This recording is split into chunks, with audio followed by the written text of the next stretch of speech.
Halo teman-teman basudara semua, pada episode kali ini kita akan membahas kalimat yang sering diucapkan oleh orang saat berada di kapal swasta dan membandingkannya dengan kapal pelni, yaitu kamar kelas 1 di sini mewah, seperti hotel bintang 5. Pastinya kalian sering melihat kalimat seperti ini di setiap cover video YouTube orang yang ngetrip dengan kapal swasta kan?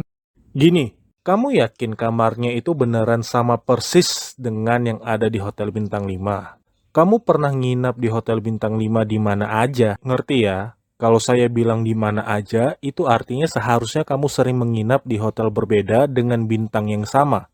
Karena sebagian umum orang banyak yang tidak tahu di mana mereka menginap di hotel bintang berapa. Mereka nginap di hotel bintang 4, tapi karena ketidaktahuan atau nggak mau tahu, jadi dibilang, ini hotel bintang 5. Kita bedah satu persatu ya. Ini yang harus kamu tahu. Yang pertama, kita mulai dari hotel ya. Hotel bintang 5 itu atau hotel bintang 4 ke atas lah ya. Setiap hotelnya itu memiliki servis atau pelayanan yang beda-beda. Tidak semua sama. Seperti fokusnya ke servis khusus untuk tamu VIP, ada hotel dengan konsep modern atau vintage, dan lainnya. Contoh hotel A, kayak tampilan luxury, vintage atau klasik, dan lainnya. Sementara di hotel B dengan bintang yang sama, itu lebih menonjol dalam hal pelayanan untuk tamu-tamu VIP seperti pejabat dan yang sederajat.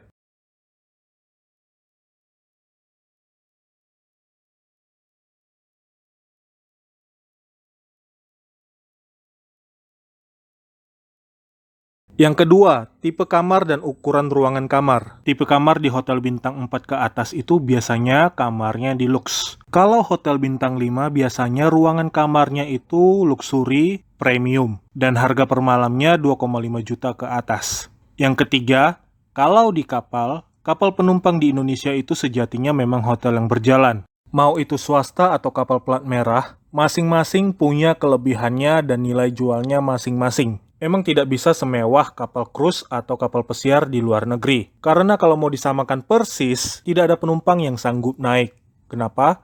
Karena harga tiketnya untuk satu orang minimal $3.000 lebih. Ada juga yang $4.500, tergantung tipe kamarnya dan di kapal apa. Ya kalian hitung aja berapa puluh juta itu tiket untuk satu orang. Yang keempat, tidak semua hal bisa dikatakan mewah. Kalau untuk orang yang profesional dan memang sering menginap di hotel bintang 4 ke atas, pastinya tidak akan kaget atau norak melihat ruangan kamar yang sama antara yang di darat dengan di kapal. Kecuali kalian memang tidak pernah sekalipun check-in di hotel bintang 4 ke atas dan hanya tahu kondisi kamarnya melalui foto atau video orang lain. Itu kasihan sekali sih namanya. Kalau dibilang kampungan, tar sakit hati lagi.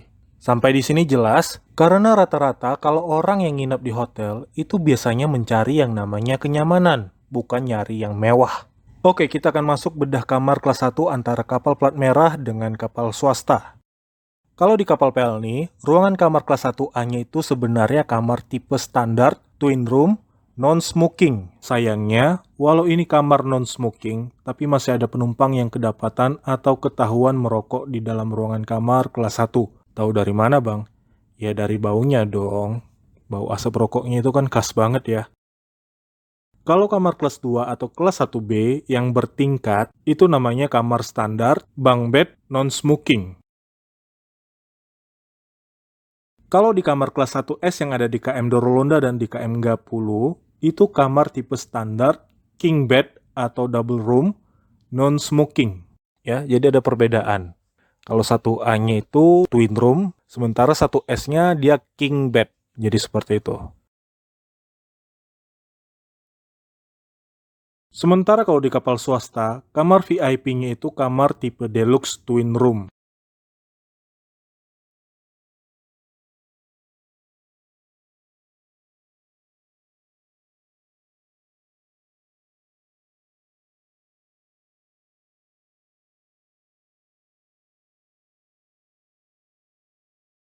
Kelas satunya itu tipe standar, bunk bed, dan khas nuansa Jepang. Ngerti ya? Ukuran bednya itu ukuran orang Asia atau standar Asia, bukan Eropa. Kalau kamar kelas 2-nya juga sama, standar, bunk bed, dan jumlah kapasitasnya lebih banyak dari kelas 1. Ada juga yang kamarnya tipe standar, single room, yang hanya untuk satu orang saja. Kalau fitness center atau area gym, nah ini biasanya kalau kapal punya area ini pasti langsung menganggap seperti hotel bintang 5. Padahal di hotel bintang 4 juga ada fasilitas gym di dalam hotel. Nggak mesti harus bintang 5 baru ada gym. Kalau di kapal Pelni, dulu ada area gym yang dibikin pada tahun 2015. Hanya saja, ya kalian tahu dong ya, nggak sampai 4 tahun udah entah kemana itu alat-alat gym di dalam kapal. Kalau di kapal swasta itu benar-benar meniru hotel yang ada di darat. Kenapa? Karena area lahan parkir mobilnya pun ada di dalam kapal. Sementara kalau kapal Pelni yang buatan Jerman itu murni meniru kapal pesiar atau cruise yang tidak menyediakan lahan parkir untuk kendaraan ikut di dalamnya. Kecuali KM Egon yang buatan Jepang dan 2 kapal yang dimodifikasi agar bisa kendaraan masuk ke dalamnya, yaitu seperti di Ciremai dan Dobon Solo. Kalau soal makanan atau F&B service di kapal pastinya beda-beda. Lagipun selera lidah masing-masing orang kan beda-beda. Nggak bisa dipukul rata harus sama semua toh. Jangankan makan di kapal. Kalian makan di restoran hotel aja belum tentu rasanya pas dan enak di lidah kalian. Buktinya masih banyak orang-orang yang lebih memilih beli nasi goreng di pinggir jalan saat malam hari ketimbang order makanan di restoran yang ada di hotel. Padahal ada fasilitas. Tapi rata-rata orang memilih order di luar. Itu berarti selera masing-masing orang belum tentu pas dengan apa yang ada disajikan yang ada di hotel toh. Mungkin saat sarapan pagi aja bisa makan banyak atau ambil sepuasnya. Tapi setelah itu, saat makan siang atau malamnya, apakah orang tersebut akan kembali ke restoran itu untuk order makanan? Kalian harusnya tahu, secara tidak sadar, kalian sudah dibawa ke standar paradigma yang belum tentu sama dengan standar hidup masing-masing orang. Dan satu lagi yang wajib dipahami, tidak sembarangan orang boleh mengklaim atau menyebut ini hotel bintang 4 atau ini hotel bintang 5. Yang boleh menyatakan seperti itu harus dari lembaga sertifikasi usaha, bukan orang biasa atau orang yang baru sekali main ke hotel bintang 5.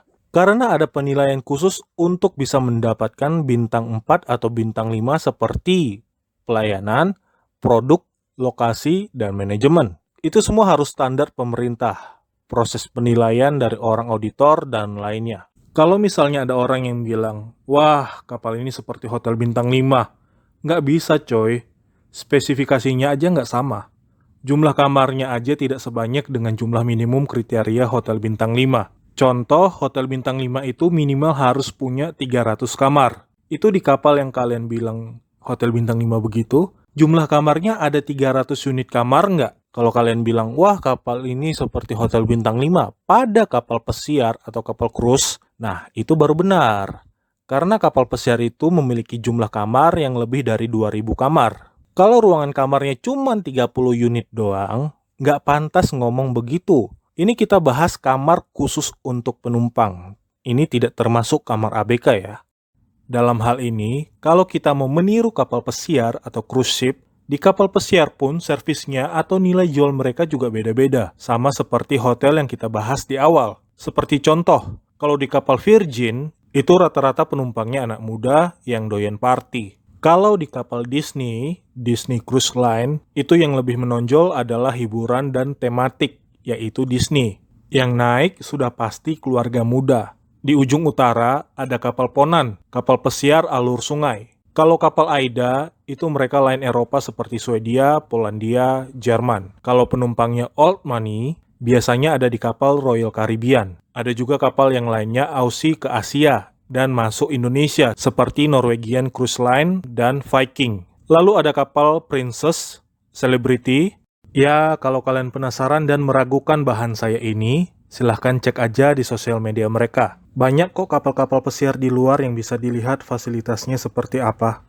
Kalau kalian memang pernah atau sering menginap di hotel berbintang, setidaknya kalian pernah menjumpain ada lukisan di setiap hall atau lorong-lorong hotel. Itu juga sama dengan di kapal. Di dalam kapal ada hiasan dinding yang berupa gambar-gambar yang mencerminkan daerah dari nama kapal itu diambil. Contohnya, KM Sinabung. Semua gambar pajangan di lorong kapal itu mencerminkan suasana di Sumatera Utara.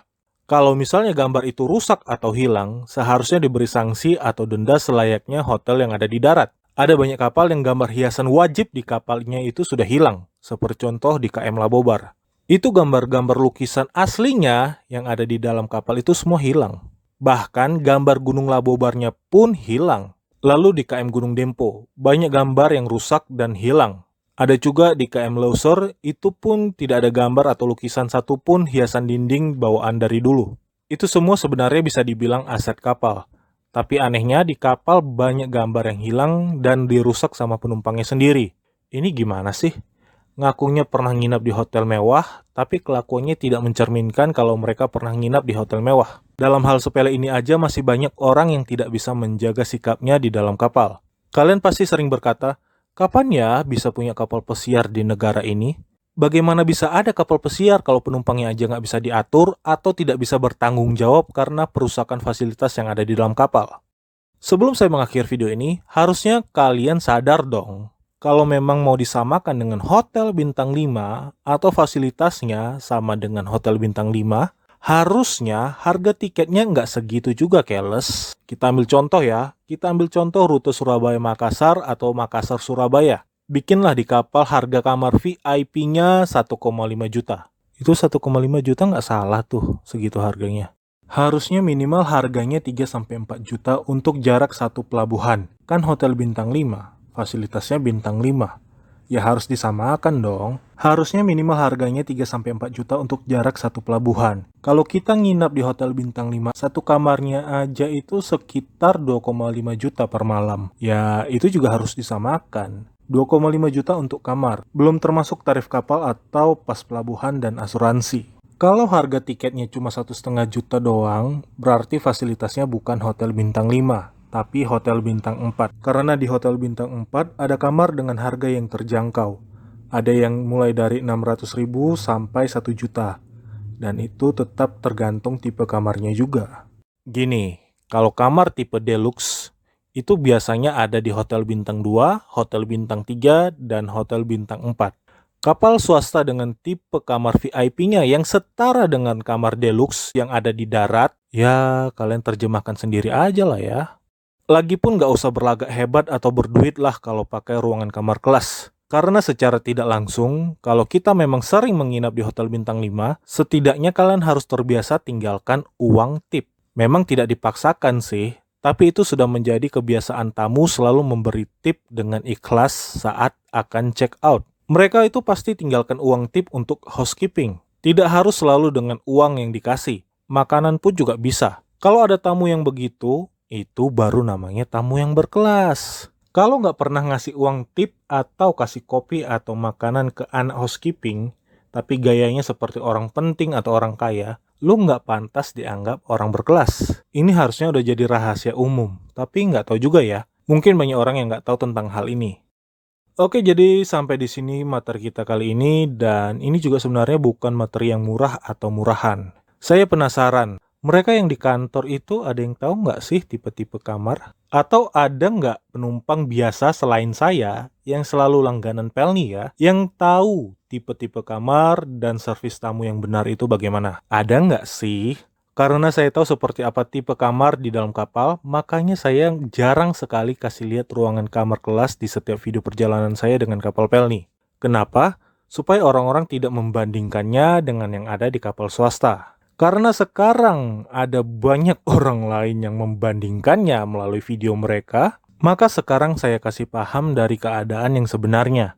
Makanya saya jelaskan tipe-tipe kamar seperti yang sudah saya sebutkan di awal tadi. Kalau kalian memang sering menonton video saya, coba seberapa sering saya kasih lihat kondisi kamar di dalam kapal saat saya ngetrip keliling di Indonesia dibandingkan video YouTuber lainnya.